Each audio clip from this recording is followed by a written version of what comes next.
¿Cuándo hacemos anestesia raquídea? Cuando estamos ante una emergencia. ¿Qué puede ser una emergencia? Un sufrimiento fetal agudo, una eclampsia, un sufrimiento fetal agudo, procedencia de cordón, procedencia de miembros, ¿no? Cosa que la cirugía se tiene que realizar ya. Ese bebé tiene que nacer en ese momento.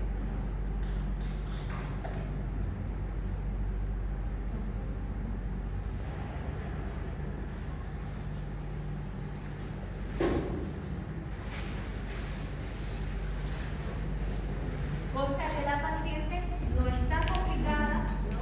Pero por la emergencia fetal se tiene que operar en ese momento. Y lo adecuado es hacerle anestesia raquídea porque aproximadamente 2 a 3 minutos, en algunos casos un poquito más, el cirujano ya puede operar. Porque ese tiempo tarda en hacer efecto la anestesia. ¿Qué más?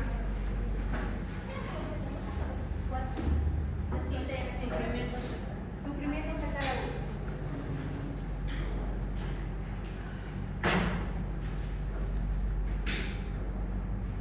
Me avisan para borrar. Obra. Procedencia del cordón o miembro. Del cordón umbilical. En ese caso incluso doctor, sí lo puede decir, se tiene que empujar el cordón hacia adentro, ¿no? Cuando la paciente llega a emergencia con el cordón sobresaliendo, alguien tiene que empujar el cordón.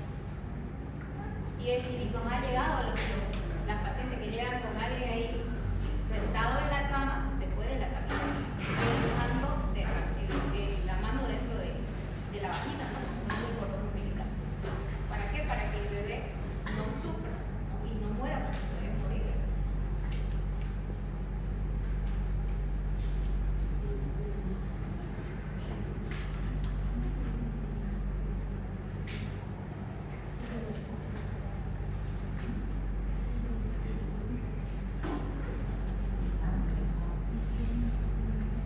Ahora, ¿cuándo es que hacemos anestesia general? Voy a saltar un poquito, ¿no? Que más adelante está, pero como lo están anotando, quiero que lo lleven así en orden.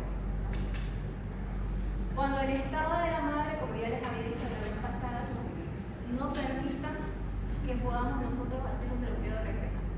¿En qué caso estamos hablando? Ya hablando del ASA, ¿se acuerdan? ¿Qué ASA era ese?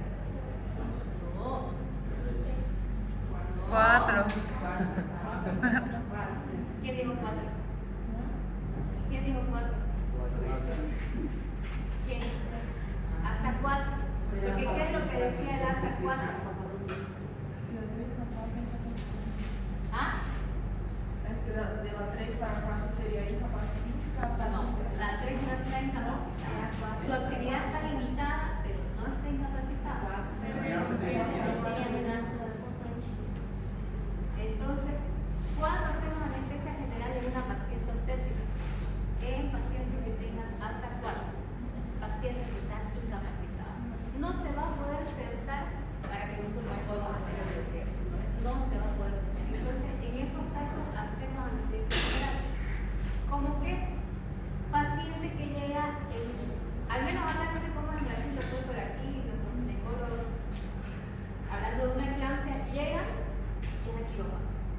Sé que lo correcto es estabilizar a la paciente, pero aquí llega convulsionando en un estado post-vital y la sube directo. Eso todavía no se ha podido cambiar en la mentalidad de los ginecólogos, porque sé que se puede tener un tiempo prudente para estabilizar a la madre, administrar sulfato de magnesio y todo, pero acá no, aquí llega en un estado post-vital a operar. Entonces, esas pacientes, anestesia general, ¿no? Pacientes que llegan, que hayan tenido el antecedente de haber convulsionado minutos antes de su ingreso al hospital. Está post-vital, que quiere decir que no hay una alteración de la conciencia, eso no se va a poder sentar. ¿Qué más? Pacientes que tengan algún tipo de shock. Este puede ser séptico por algún tipo de infección o hipovolémico. más? Alteraciones de la coagulación, sea cual sea la causa, o coagulopatía. En estos casos, tengo que hacer de entrada anestesia. Malformaciones graves de la columna, que más adelante está, pero lo más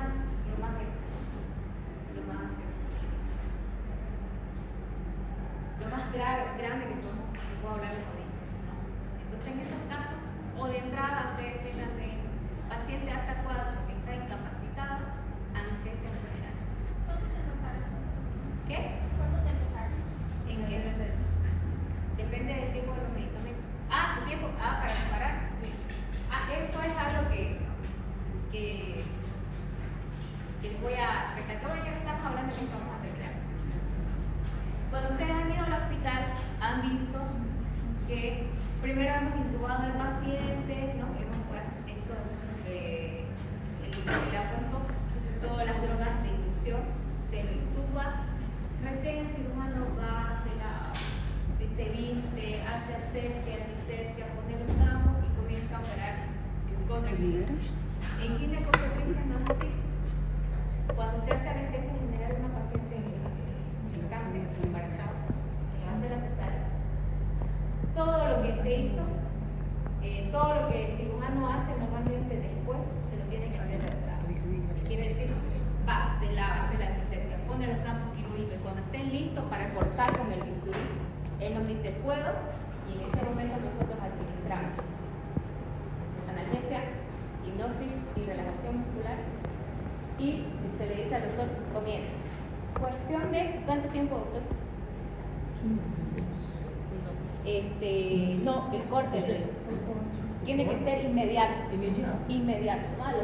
Independente da dor, do dolor, imediato. Inmediato. Enquanto isso, o anestesista já vai fazer. Exacto.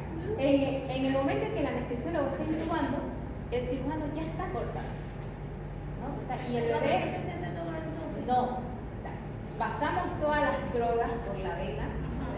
La hipnosis, la analgesia y la relajación, y le decimos al cirujano que corte ya, saca ese bebé ya, y mientras él está haciendo la cirugía, nosotros recién estamos intubando, pero todo eso se lleva en cuestión de minutos, 1 minuto máximo, hasta 2 minutos.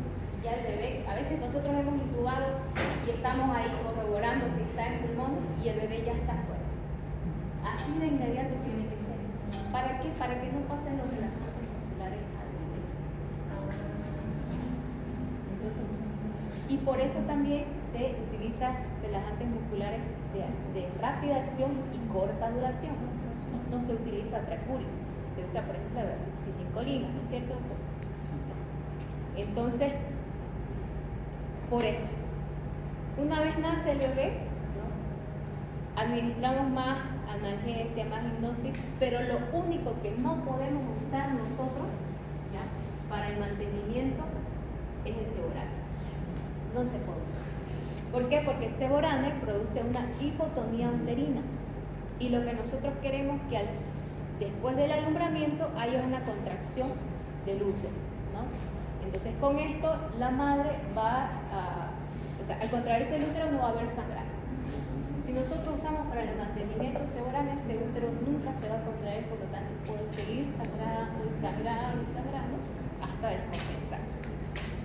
Si solo os pregunto entonces si para el mantenimiento de la anestesia general de una paciente gestante se usa Seborane, no se usa Seborane, ¿no? Entonces en ese caso usamos anestesia totalmente endovenosa, ¿no ven? Porque la anestesia general les dije que se divide en general inhalatoria, general balanceada, ¿y cuál era la otra? Dulce, te acabo de decir. Ya lo dije. Endovenosa. Entonces en la gestante usamos anestesia general endovenosa, ya, no balanceada, no inhalatoria porque no podemos usar Seborane. Ahora, como dice aquí, la paciente gestante es un gran reto, ¿no? Porque tenemos que cuidar 2 vidas, la madre y la del feto, o la del neonato. Pero la principal es la madre.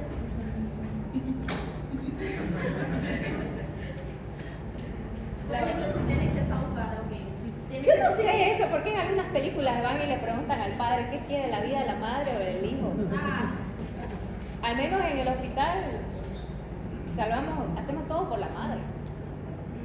Porque la madre si se salva ese útero puede tener otro bebé. En cambio ese bebé no puede tener otra madre, se muere. Eso es para las novelas. A no ser que sea un embarazo de alto riesgo y que ya la madre sepa por alguna cardiopatía o alguna alteración que ese embarazo la puede llevar a la muerte, pero ella quiere continuar el embarazo pese a los riesgos que pueda tener para ella, o sea, algo que ella ya ha decidido. Claro que llegado el momento de la cesárea, pues se va a hacer todo lo posible por salvar a la madre, ¿no? Pero ella ya entra con el conocimiento de que tal vez puede, ¿no?, necesitar una complicación grave. Que hay, ¿no?, esos embarazos de alto riesgo, que la indicación es, ¿cómo se llama?, interrumpir el embarazo, pero la madre quiere continuar con el embarazo. Entonces, para nosotros especialmente porque es un gran reto, porque pueden presentarse, sobre todo, y yo tengo terror, las atonías uterinas, que cuando el útero no se contrae y se empieza a sangrar y sangra, no hay nada que lo pare, solo sacando el útero, la única. Y va a depender mucho del tiempo en que se decida, porque a veces cuando son madres jóvenes con un primer embarazo, el ginecólogo como que se encuentra, yo creo, en la problemática de que ¿será que le hago la histerectomía? Es joven, es un primer embarazo, ¿no? Y trata de hacer todo lo posible para salvar ese útero, ¿no? Pero a veces yo creo también que en la demora de la decisión puede perder la vida de la madre. Al menos yo que me acuerdo, tuvimos un caso en el hospital. Yo trabajo en el hospital japonés, no sé si he escuchado, un hospital de tercer nivel aquí, que tercer nivel se considera de los más grandes, porque tienen todas las especialidades quirúrgicas y clínicas. Entonces yo trabajo ahí. Cuando yo me estaba formando, estaba haciendo la residencia en anestesiología, me acuerdo que llegó una paciente de 15 años, primigesta precoz, con embarazo a término, pero tenía placenta previa. Entonces, era una cirugía programada. La paciente no había sangrado, una placenta previa de inserción baja. Entonces, pero tenía 15 años. Y me acuerdo que entraron a la cirugía tranquilos, todo, pero durante la cirugía, después de que nació el bebé, no se pudo parar el sangrado. Sangró. Y ahí dos cosas interfirieron porque finalmente la chica murió. Pero fueron dos cosas que yo creo que ya como espectador yo no estuve ahí directamente, pero a mí me comentaron. Uno, que parece que el equipo decidió muy tarde por la histerectomía, por la edad de la paciente, 15 años, que se quede sin útero, o sea, es una decisión complicada. Y número dos, cuando ya decidieron hacer la histerectomía, se pidió con tiempo la sangre, no sé qué problema hubo en el banco de sangre, que no pudieron traer a tiempo la sangre. No pudieron traer y la paciente entró en un shock hipovolémico, hizo paro y no salió del paro porque no tenía los hemocomponentes, no tenía sangre, había perdido toda su sangre la paciente y murió. Obviamente sí es un problema legal porque la familia denunció y todo, pero se llama atonía uterina. no, en este caso fue una placenta previa, ¿no? En este caso. Pero lo que dice hace rato es atonía. Claro, se puede presentar eso, ¿no? Atonía uterina, que es algo que uno no espera que pueda ocurrir y presenta. Y casos que uno sabe que se pueden complicar, ¿no? Puede ser una placenta previa, un desprendimiento prematuro de placenta, ¿no? Pero, o sea, yo como les dije, yo lo tengo, a veces algunos dicen, ay, no es cesárea, hácenla. Pero yo le tengo mucho respeto porque son procedimientos que se pueden complicar y pueden terminar en demanda y la paciente puede terminar sin útero ni nada, obviamente para salvarle la vida, pero son cirugías que se pueden complicar. Y yo le tengo mucho respeto a la cesárea, porque todo puede ir muy bien, pero todo también puede ir muy mal, y ahí son dos vidas. Son dos vidas, la madre y el feto. Por eso dice que para el anestesiólogo sobre todo es un gran reto el manejo de estos pacientes. Y un desafío, como dice acá.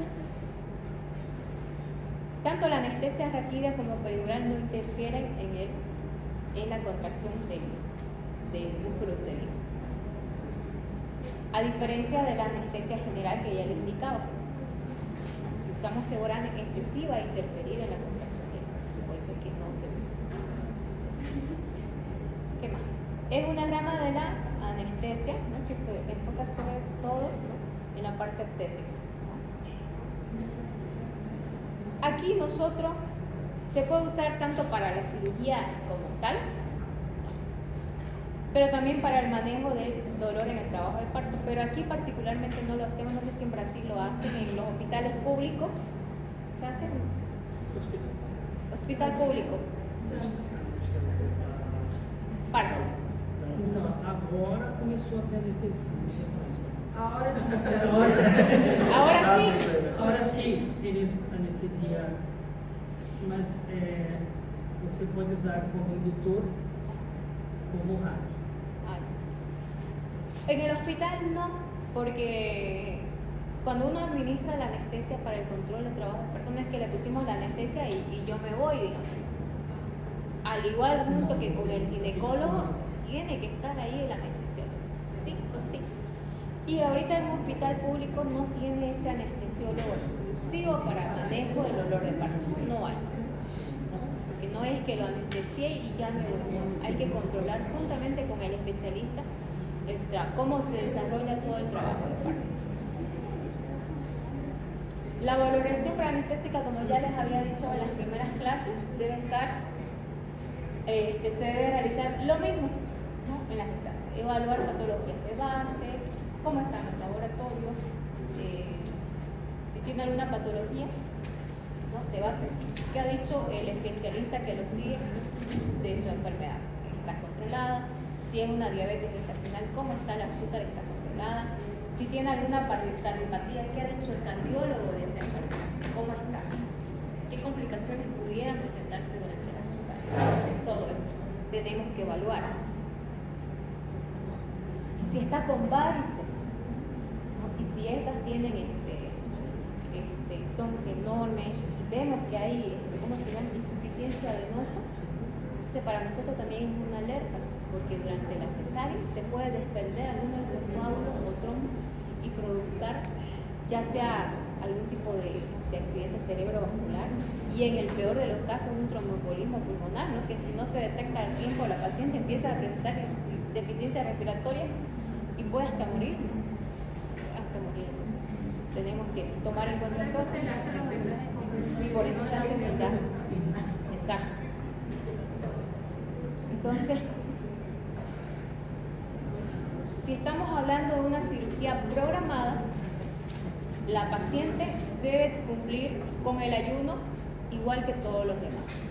Pero, como ya les dije en la anterior clase o las anteriores clases, toda paciente gestante,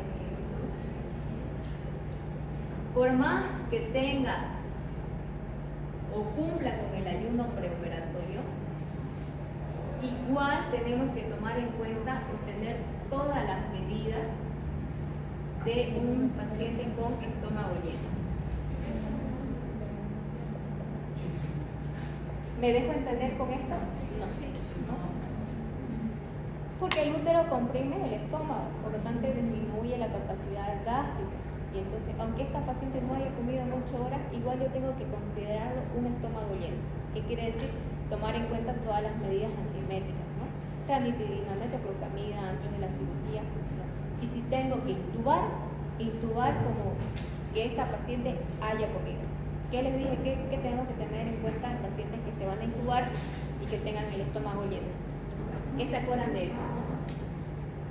Respiração. Aspirar.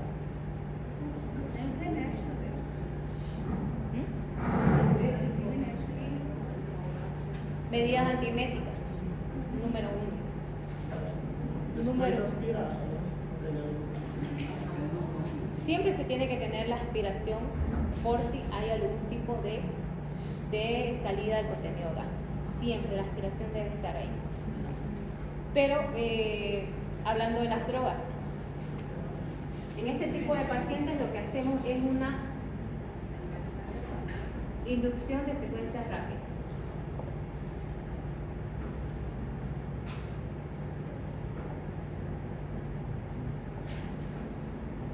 Se llama así porque significa que yo la tengo que intubar lo antes posible.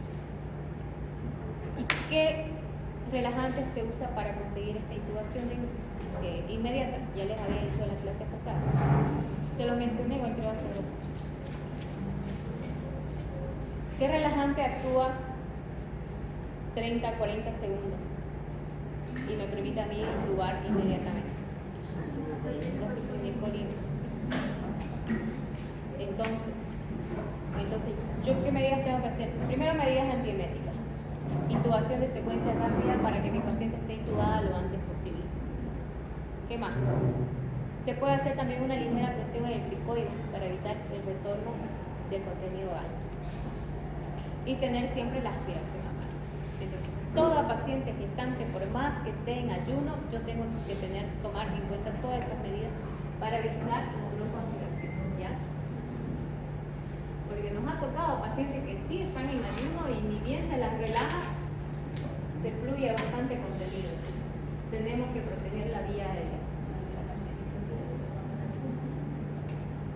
¿Qué más? La exploración física, se lo voy a resumir, tenemos, más que todo en anestesio, se limita a las áreas donde nosotros vamos a trabajar.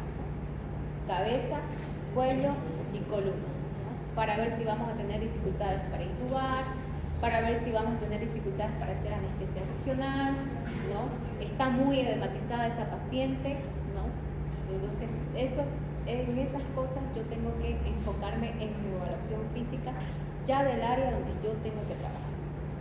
Por ejemplo, las gestantes tienen un ligero edema de glotis nodo o de la vía aérea superior. Hay un ligero edema por el mismo embarazo se produce. Entonces, en estas pacientes generalmente usamos un tubo de menor calibre cuando vamos a hacer la intubación, ¿no? Podemos utilizar el tubo 6.5, ¿no? Ahora si es una paciente grande, ¿no? Dental estoy hablando, ¿no? Alta, grande, podemos usar el tubo 7, ¿no?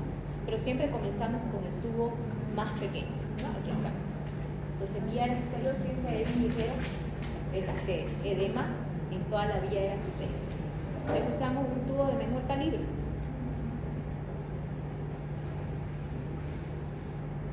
¿Qué más? Lo más, acá lo que les decía, ¿no? La anestesia para el trabajo de parto no lo hacemos nosotros, ¿no? Porque significaría estar continuamente vigilando a la paciente y acá, al menos en Bolivia, no tenemos, los hospitales públicos no cuentan con ese especialista para que esté ahí. Pero cuando vamos a hacer el manejo del orden de trabajo de parto, podemos hacer peridural con catéter, solo peridural o combinado, raquidia y peridural, ¿no? Ambos procedimientos están correctos. Pero siempre se deja catéter. ¿Por qué? Porque si ese parto no progresa y se convierte en una cesárea, yo a través del catéter puedo administrar mayor dosis, ¿no? Y ya no tengo que funcionarla, sentarla nuevamente y hacer anestesia, sino ya el medicamento lo paso a través del catéter, ¿no? Y así el ginecólogo puede trabajar con tranquilidad, ¿no? Un poco unos ciertos resúmenes, ¿no? Para que ustedes tomen en cuenta. ¿Qué tiempo tarda en hacer efecto la peridural, ¿no? Los anestésicos locales? 15 a 20 minutos, dependiendo de la cantidad de bupivacaína que se use. Si se usa más lidocaína va a ser un poquito menos el tiempo. Se usa más en cirugías que no son emergencia, cesáreas programadas o que puedan esperar que haga efecto del medicamento. ¿Ya? No provoca un bloqueo motor completo. La punción se puede hacer hasta niveles altos como L1, L2, ¿no? Y el espacio peridural que ustedes tienen que saber dónde se encuentra, porque se los voy a preguntar dónde está el espacio peridural en el examen, se los voy a preguntar. porque tienen que saber diferenciar el espacio epidural del espacio subaracnoideo. La anestesia subaracnoidea está entre la vía madre y la aracnoide. El efecto del medicamento, como dice aquí, es casi inmediato. Va a depender, es que recién hemos visto esto, pero va a depender también del almacenamiento que le dan a estos medicamentos, ¿no? A eso ya hemos hablado con ¿cómo se llama esta? Empresas farmacéuticas, porque hemos pasado la bupivacaína pesada para las raquídeas, que tendría que actuar en 2 o 3 minutos, y nos ha hecho efecto en 10. Entonces hemos hablado con las empresas y ellos nos dicen que depende también de cómo se almacena, cómo se transporta. Por ejemplo, no tiene que darles la luz directa, tiene que estar en un ambiente oscuro. Eso también influye en el tiempo de acción de estos medicamentos. Pero en el mejor de los casos, un medicamento que está bien conservado, bien protegido, el efecto de la raquídea es casi inmediato. 2 minutos, 3 minutos, comienza a hacer efecto. Es el más usado en la emergencia. Y actualmente la mayoría de los ginecólogos prefieren la raquídea porque pueden operar más rápido, ¿no? ¿No, doctor? Ya no quieren esperar los ginecólogos. Antes me acuerdo que todo era peridural y sí o sí tenían que esperar. A diferencia de la peridural, cuando hacemos anestesia rápida no podemos hacer funciones muy altas, máximo L2, L3, para no producir lesiones medulares. Y a diferencia de la peridural, aquí sí hay un bloqueo motor completo. ¿Qué complicaciones puede haber? La vez pasada ya hicimos un repaso. Falla en la anestesia. Pongo la anestesia peridural, se acuesta la paciente, esperamos los 15 minutos y no hay nada de anestesia. Más se ve en la peridural, ¿por qué? Porque como les dije la vez pasada, como aquí no tenemos ecógrafo para ver si estamos en el espacio peridural, en Brasil tampoco lo usan, ¿no?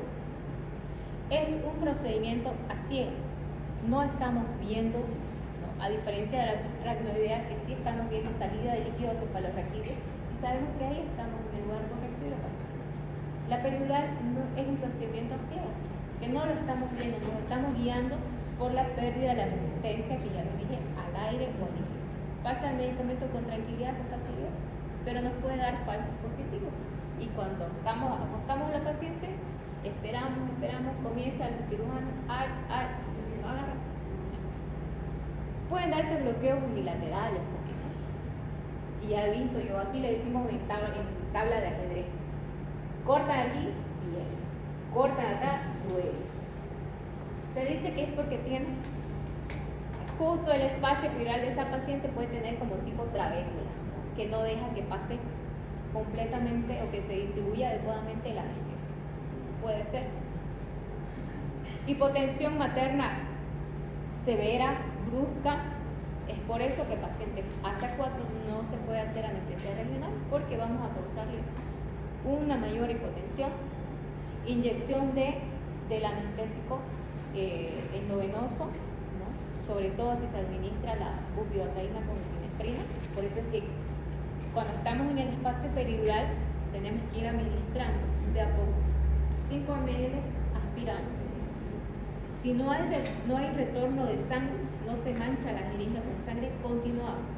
Pero en el momento que yo aspiro y veo que sale sangre, yo tengo que dejar de administrar, retirar la aguja y volver a hacer el procedimiento. Porque si... Por eso yo sentí que me pincharon 3 veces. Porque sí, seguro te movías mucho. Estaba nerviosa. Porque si no se hace eso y administramos la bupivacaína en el torrente sanguíneo, la paciente va a entrar en un paro cardíaco. Comienza a haber alteración de la hemodinamia, arritmia y puede llegar al paro. Entonces, en ese caso, la única medicación que se usa son los lípidos al 20%, que va a bloquear la salida del calcio a nivel cardíaco y recién van a parárselo, va a salir del paro el paciente. Entonces, es por eso también que se debe hacer un adecuado diagnóstico de la complicación, ¿no? Para salvar la vida del paciente. Porque hay veces que el paciente entra al paro y uno no sabe qué ocurrió, no hace un correcto diagnóstico de la complicación y siguen reanimando y no piensan que puede haber sido una administración intravascular del anestésico y por lo tanto no le administran el líquido. No. Y la paciente muere porque no va a salir del paro hasta que no le pongan los líquidos. No va a salir del paro. Aquí hubo, me acuerdo, un caso de una paciente programada para vesícula abierta, una colecistectomía abierta. Le hicieron peridural, hizo así cambio brusco de la hemodinamia, hizo una arritmia y paro. Y reanimaron 20 minutos, pero no salía el paro, no salía. Ya después vomitó a la paciente, ya después hicieron un análisis del caso, se dieron cuenta que debió haber sido eso. Entonces, por eso que ante la complicación es muy importante que nosotros hagamos un diagnóstico inmediato, ¿no? Para que la paciente pueda salir, primero que nada, salir de esa complicación y segundo, sin ningún tipo de alteración, ¿no? Ahora, pueden haber también intoxicación por anestésico local. ¿Qué la paciente refiere? Doctora, siento sabor a metal en la boca, ¿no? Mareo, confusión, entonces puede ser también, y si no asistimos a la paciente puede llegar hasta las confusiones. Esto ya les había dicho, ¿no? Perforación accidental de la dura madre cuando estamos haciendo la peridural. Que en el mejor de los casos, si yo estoy viendo la salida de líquido cefalorraquídeo, ¿no? Yo voy a hacer tratamiento clínico o en el último de los casos le hablé del parche hemático, ¿no? En el peor de los casos no lo voy a ver porque es una función inadvertida cuando no se ve, ¿no? En el mejor de los casos me va a hacer una cefalea 2 días después, que igual se puede resolver con tratamiento clínico, pero en el peor de los casos puede ser una anestesia raquídea total. Le hago la peridural, para mí está todo muy bien, acuesto a la paciente y de repente cero reflejo. En apnea no tiene ningún tipo de reflejo, entonces yo agarro el laringoscopio, la intubo, las pupilas midriáticas, estoy con una anestesia raquídea total. ¿Por qué? Porque funcioné inadvertidamente la dura madre y el anestésico que tenía que estar en el espacio peridural se fue al subaracnoideo. Entonces eso es lo peor. En el peor de los casos lo que puede ocurrir cuando perforamos la dura madre. ¿Qué es lo bueno? Que sea una adecuada protección de la vía aérea, que la intubo a tiempo, lo único que tengo que esperar es que metabolice y elimine el anestésico y a las 3-4 horas y a veces antes la paciente despierta, respira y no hay ningún problema. Yo he visto 2 casos, 3-4 horas sale la paciente. ¿Usted ha visto? Anestesia raquídea total, ¿no? Entonces, eso. Alteraciones neurológicas pueden dar. Ya les había hablado la vez pasada cuando teníamos todavía las agujas metálicas, ¿no? Que se reesterilizaba y se esterilizaba y a veces esto producía alteraciones nerviosas, ¿no? Ya sea por los detergentes que se usaban, por la sangre. Entonces, ya más bien este tipo de complicaciones no se ven. Ya.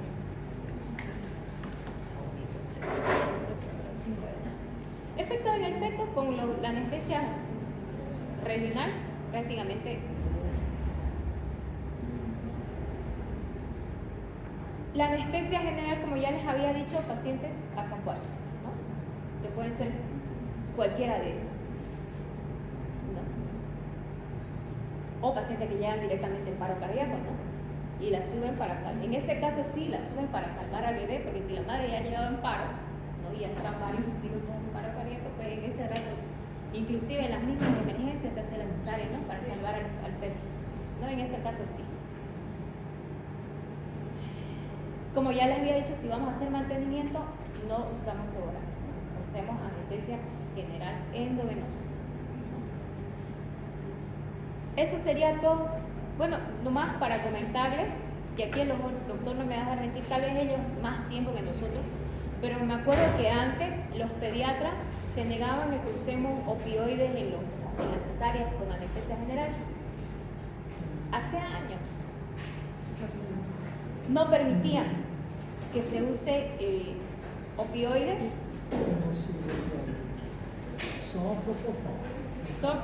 Le cuento que aquí usamos, hasta hace unos 10 años no usaba, ahora sí, ¿Por qué? Porque llegamos a la conclusión de que... Silencio, por favor, vayan orando sus cosas sin... ¿Levantaron la lista? Llegamos a la conclusión, y esto es un curso que vinieron unos colombianos acá, de que si el niño nacía con depresión respiratoria, para eso estaba el equipo de neonatología para asistir al bebé, y que nosotros teníamos que pensar en la madre, porque muchas veces se aplicaba el hipnótico, pero la presión arterial estaba en 200, 110, taquicardia, entonces no había analgésico, solo hipnosis y relajación. Entonces, a partir de ese congreso al que fuimos, la mayoría, yo era residente en esa época, fue que decidimos nosotros usar COPD. Por eso que el cirujano tenía que ser rápido cuando empezaba la cirugía, sacar en 30 segundos o 1 minuto a ese bebé, para que a través de la circulación no le llegara tanto opioide ni lo relajantes. ¿Ah? A veces, al menos yo, la mayoría de las cesáreas que he visto en anestesia, con anestesia general, salen gritando los niños, llorando, sin ninguna depresión. ¿Cuáles nacen deprimidos? Los que ya vienen con un antecedente, por ejemplo, ruptura prematura de membrana, que ya el bebé aspiró meconio, que meconio es su popó, ¿no? Se hizo popó, y por el estado de sufrimiento que está, aspira parte del meconio a la vía aérea. Entonces, esos bebés sí ya nacen, ¿no?, con algún tipo de alteración y salen deprimidos. Pero bebés que no están en sufrimiento fetal y que se hace la cesárea con anestesia general por la madre, pero el estado del bebé está bien, no tiene nada, salen llorando, gritando, sin ningún tipo de depresión. Aquí usamos, doctor, usamos biónicos. Sí. ¿Allá no? Ah, ya. Infusión continua. Infusión continua.